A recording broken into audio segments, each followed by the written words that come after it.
நினைப்பதற்கும் சொல்லுங்க, வேண்டுவதற்கும் அதிகமாய் நமக்குள்ளே கிரியை செய்கிற அந்த வல்லமை படியே செய்கிற அவருக்கு கையை தட்டு.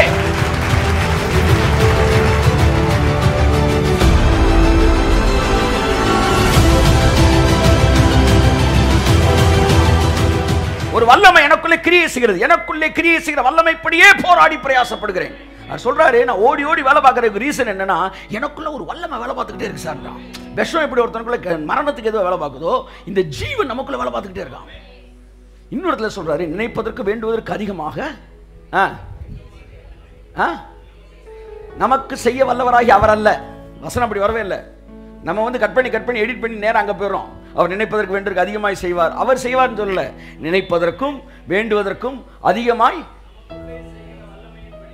நினைப்பதற்கு வேண்டுவதற்கும் அதிகமாய் நமக்குள்ளே கிரியை செய்கிற வல்லமை அவர் செய்வார்ல.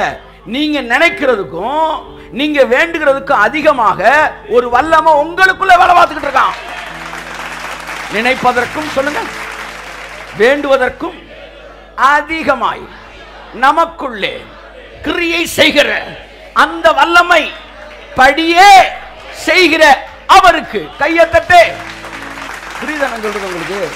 நினைக்கிறதுக்கு வேண்டுறதுக்கு அதிகமா அவர் செய்வார்னு சொல்லல. நீங்க நினைக்கிறதுக்கும் நீங்க வேண்டிக்கிறதுக்கும் அதிகமா உங்களுக்குள்ள ஒரு வல்லமை நீங்க நினைக்கிறத விட அதிகமா வேலை பார்த்துக்கிட்டு இருக்கு. நீங்க ஜெபிக்கிறத விட அதிகமா வேலை பார்த்துக்கிட்டு இருக்கு. அந்த வல்லமை தான் ஜீவன். இயேசுவை ஏற்றுக்கொண்டதினால் உங்களுக்குள் வந்த ஜோயே ஜீவன். இந்த ஜீவன் நித்திரை அளிக்கிறார் அல்ல, நித்திரையிலும் அளிக்கிறார். அது அப்படியே வேலை பார்த்துக்கிட்டே இருக்கு. கபா கபா கபா கபா கபன். சாகருக்கு என்ன செய்யணும்? ஒன்றும் செய்ய வேண்டாம். விஷம் எல்லா வேலையும் பார்த்துரும். பரலோகத்துக்கு என்ன செய்யணும்? இந்த ஜீவன் எல்லா வேலையும் பார்த்துரும். பார்த்துக்கிட்டு தான் இருக்கு. அந்த ஜீவன் தான் இப்போ உங்களை கூட்டு வந்து உட்கார வச்சிருக்கு. அந்த ஜீவன் தான் இப்போ என்ன பிரசங்கம் பண்ண வச்சுக்கிட்டு இருக்கு. ஆமேன் ஆமேன். எல்லாமே ஜீவன்ல போயிட்டு இருக்கு. ஆமேன். கட்டுப்பாடுகள் நம்ம வந்திருக்கோம் இங்கே இல்லை. இன்னைக்கு நீங்க வரலன்னா உங்களை கேட்கறக்கு யாரும் இல்லை. இன்னைக்கு நான் பிரசங்கம்னா என்ன கேட்கறக்கு யாரும் இல்லை. ஆனால் நம்ம 2 பேரும் இங்கே வந்து கையை தட்டுங்க சார். ஏனென்றால் ஜீவன் வேலை செய்கிறது. கர்த்தர் நல்லவர். ஆகவே சகல கிறிஸ்துவுக்குள் சீக்கிரம் வாசிமா, நிறைய பேச வேண்டியிருக்கு. உன்னதங்களிலே ஆவிக்குரிய சகல ஆசீர்வாதத்தினாலும் நம்மை ஆசீர்வதித்து அவர் நம்மை சொல்லு மணி, அவன் அல்வா போட்டு முழுக்குன்னு முழுங்குற ஆசீர்வதித்து இருக்கிறார். அப்படி பேசு. மேட்ரு அங்க தானே இருக்கு. இங்க தானே தப்பு பண்றான் எல்லாரும். ஆசீர்வதிப்பார்னு முடிக்கிறாங்க. ஆசீர்வதித்து. பிரச்சனை என்னன்னா, ஆனா என் வாழ்க்கை அந்த ஆசீர்வாதம் இல்ல. கேரளால மழை வந்துச்சுன்றாங்க, வைகை காலியா தான் கிடக்கு. கர்நாடகால தண்ணி வெள்ளம் வந்துச்சுன்றாங்க, ஆனாலும் காலியா தான் இருக்கு. ஏன் சார் எங்க ஊர் ஆறு ஏன் இன்னும் வத்தியே இருக்கு? தண்ணி இல்லையா? தண்ணி நல்லா தான் இருக்கு. ஒரு வீட்டை முழுகிற அளவுக்கு தண்ணி இருக்கு. ஒருத்தன் அழகா வந்து கேரளால வந்து ஒரு போட்டை போட்டு மெதுவா போயிட்டே இருக்கிறான்.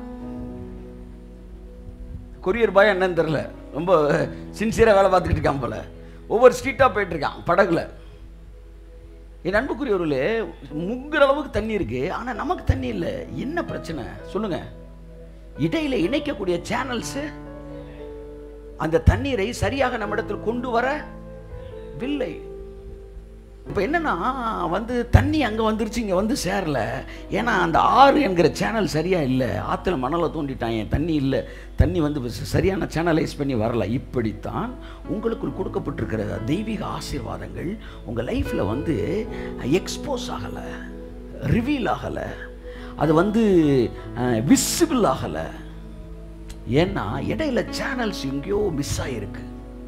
இந்த சேனல்ஸை சரி பண்ணுறது தான் இப்போ நம்ம என்ன செஞ்சுக்கிட்டு இருக்கிறோம்? பேசிக்கொண்டு இருக்கிறோம். ஆமீன் சொல்லுவோம்.